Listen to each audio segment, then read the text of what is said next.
El Señor te ha perdonado una deuda impagable. Nunca lo olvides para que vivas agradecido. ¿Qué tal, hermanos? Continuamos con nuestra serie del Evangelio según Mateo. Hoy vamos con el capítulo 18 y ahí aparece una parábola que nos describe a todos los cristianos. Se llama la parábola de los dos deudores. Quiero pedirle que tenga Mateo 18 frente a usted y vamos al versículo 23.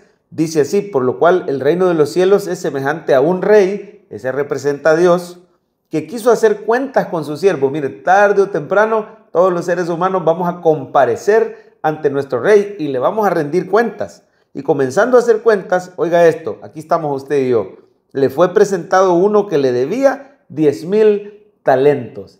Es una cantidad exorbitante, son miles de millones de dólares el equivalente. Es una deuda impagable. Así era nuestra deuda moral con Cristo Jesús. Ni usted ni yo podíamos cumplir las demandas de justicia y de santidad. Recuérdese que Dios es un Dios santo y usted y yo somos imperfectos, somos pecadores porque allá en el Edén el hombre le dio la espalda a Dios y a partir de ahí todos ya nacemos con ese pecado original. Somos incapaces de pagar la deuda moral que teníamos para con Dios. Tenga eso en mente, una deuda impagable. A este, como no pudo pagar, ordenó su señor venderle y a su mujer e hijos y todo lo que tenía para que se le pagase la deuda. Ni aún vendiendo todo era capaz de pagar o de siquiera abonar algo sustancial a la deuda. Dígame si no es cierto que nuestro pecado nos separaba de Dios antes de conocer al Señor. Y nuestro pecado afectaba a nuestro cónyuge, afectaba a nuestros hijos,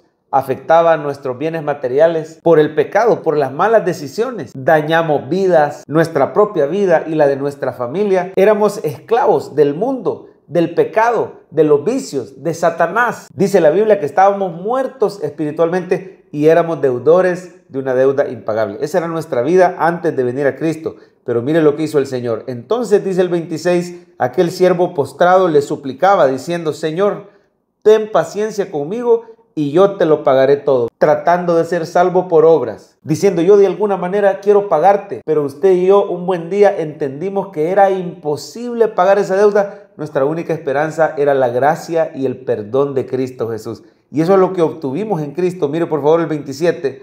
El Señor de aquel siervo, movido a misericordia, le soltó y le perdonó la deuda. Gracias a Jesús, tus pecados y mis pecados, que eran una cuenta impagable y exorbitante, han sido completamente perdonados. En la cruz el Señor exclamó: consumado es, tetelestai, que quiere decir la deuda ha sido cancelada por completo. Este día dele gracias a Cristo Jesús, porque por más grandes que fueran nuestros pecados, por grande que fuera la cuenta en nuestra contra, fue mayor la sangre de Cristo derramada en la cruz del Calvario por nosotros. Este día nos encontramos sin deuda y sin mancha delante del Padre Celestial, y es solo gracias a Cristo Jesús. Qué grande es el perdón y qué grande es la gracia de Dios, hermanos. Esta primera parte de la parábola nunca usted y yo la tenemos que olvidar. Teníamos una deuda imposible de pagar y la misericordia de Dios fue tan grande al enviar a su Hijo. Miren, esta Navidad recordemos que Dios envió a su Hijo, se humilló, se hizo hombre, vino a este mundo y después de vivir una vida perfecta, siendo inocente, siendo justo y santo, Él pagó en la cruz como si fuera el peor de los malhechores. Derramó su sangre para pagar por nuestros pecados, pero resucitó al tercer día y hoy nos ha declarado justos ante el Padre por su gracia y su misericordia. Si usted recuerda eso, vamos a tener algunos resultados prácticos de la gracia de Cristo. ¿Cuáles son los resultados de la gracia? Lo primero, nos hace perdonadores. Mire, ahí si usted sigue leyendo, no lo vamos a leer en detalle por el tiempo, pero lo puede leer usted en casa, Mateo capítulo 18.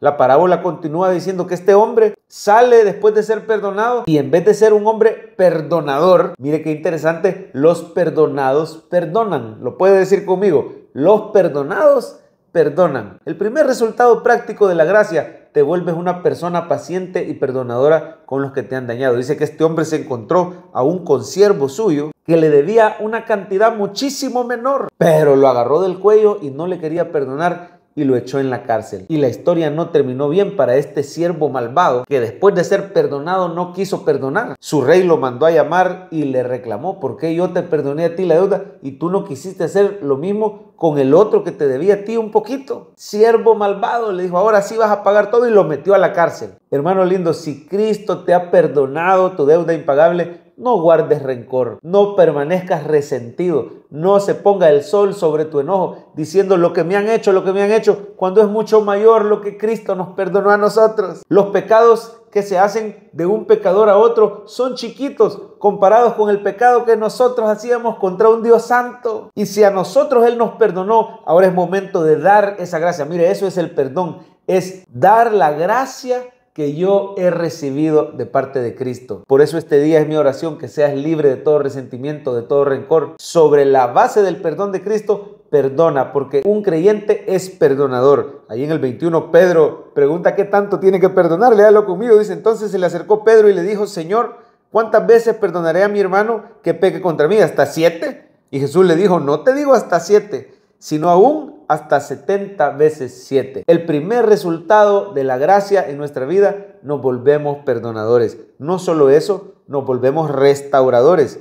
Mire por favor en el versículo 15, por tanto, si tu hermano peca contra ti, ve y repréndele, estando tú y él solos. Estoy preocupado porque mi hermano está en pecado, no para señalarlo, para hundirlo, lo quiero restaurar, porque yo también fui restaurado. Me tomo el tiempo de ir donde mi hermano y decirle: mira, yo veo que estás mal en esto, perdóname que me meta, a mí el Señor me restauró y yo te quiero ofrecer mi mano, te quiero ayudar. Y dice: si te oyere, has ganado a tu hermano, restauraste a tu hermano.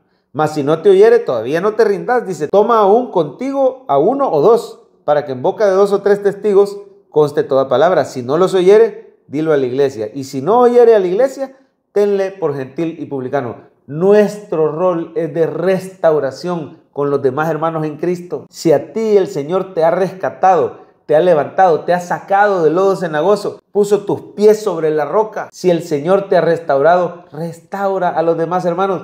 Ahí se cuenta una parábola de un hombre que tenía 100 ovejas y una se le perdió. Ahí lo dice en el versículo 12, lo puede leer. Dice: ¿qué os parece si un hombre tiene 100 ovejas, se descarría una de ellas, no deja las 99 y va por los montes a buscar la que se había descarriado? Y si acontece que la encuentra, de cierto os digo que se regocija más por aquella que por las 99 que no se descarriaron. Así no es la voluntad de nuestro Padre que está en los cielos que se pierda uno de estos pequeños. No nos hagamos los desentendidos cuando alguien ha tropezado diciendo: a mí no me toca, ahí él que vea, es él y Dios. No, el Señor nos ha puesto para ser restauradores, para ser pacificadores, para ayudar a que las personas se reconcilien en su matrimonio, se reconcilien en su hogar, se reconcilien con Dios. Tenemos las buenas noticias de Cristo, tenemos la palabra, tenemos el Espíritu Santo. Seamos restauradores. Mire, ya llevamos 2 resultados prácticos de la gracia en nuestra vida. Somos perdonadores y somos restauradores.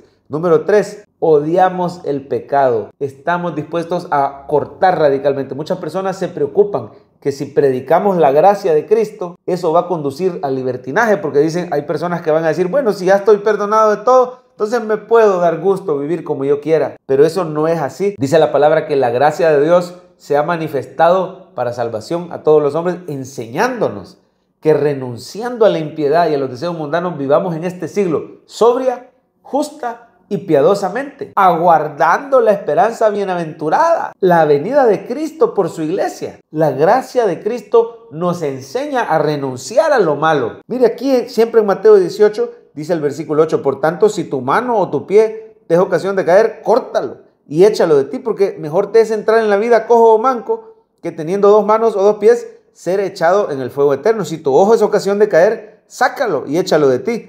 Y nuevamente da el mismo argumento del infierno. Así como las personas de este mundo, los que no tienen a Cristo, se pierden a causa de su pecado. Mire, el creyente ahora ha aprendido a odiar el pecado y a amar al Señor sobre todas las cosas. Por supuesto, somos imperfectos, vamos a tropezar, vamos a fallar, pero por eso la palabra del Señor nos instruye a cortar radicalmente con todo aquello que nos es ocasión de caer, sabiendo que por esos mismos pecados murió Cristo, por esos mismos pecados muchas personas se pierden. El cristiano que ha recibido la gracia de Dios camina en santidad. odia el pecado, avanza y crece en su santificación. Y número 4, con esto terminamos, el cuarto resultado de la gracia de Cristo en nuestra vida, somos humildes. Mire por favor el versículo 2. Y llamando Jesús a un niño, lo puso en medio de ellos y dijo: de cierto os digo que si no os volvéis y os hacéis como niños, no entraréis en el reino de los cielos. ¿Y cómo es un niño? ¿Será que hablaba de su inocencia?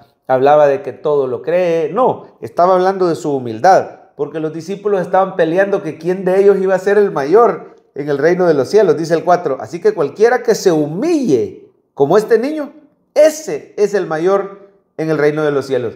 En Cristo Jesús la grandeza es al revés que en el mundo. En el mundo la gente se quiere exaltar, pero en Cristo el que se humille será exaltado y el que se exalta será humillado. El cristiano lucha todos los días contra su orgullo, contra su egocentrismo, porque la gracia de Cristo, el Espíritu Santo, ha puesto esa semilla de humildad y vamos aprendiendo cada vez más de Jesús. Mire, todos estos resultados prácticos se pueden resumir en que nos vamos pareciendo más a Cristo. Somos perdonadores como Jesús, somos restauradores, somos humildes como el Señor, caminamos en santidad como el Señor. Es mi oración este día, que la gracia de Cristo te recuerde lo grande de su perdón para que tengas estos resultados prácticos y cada día te vayas pareciendo más a nuestro Señor Jesucristo.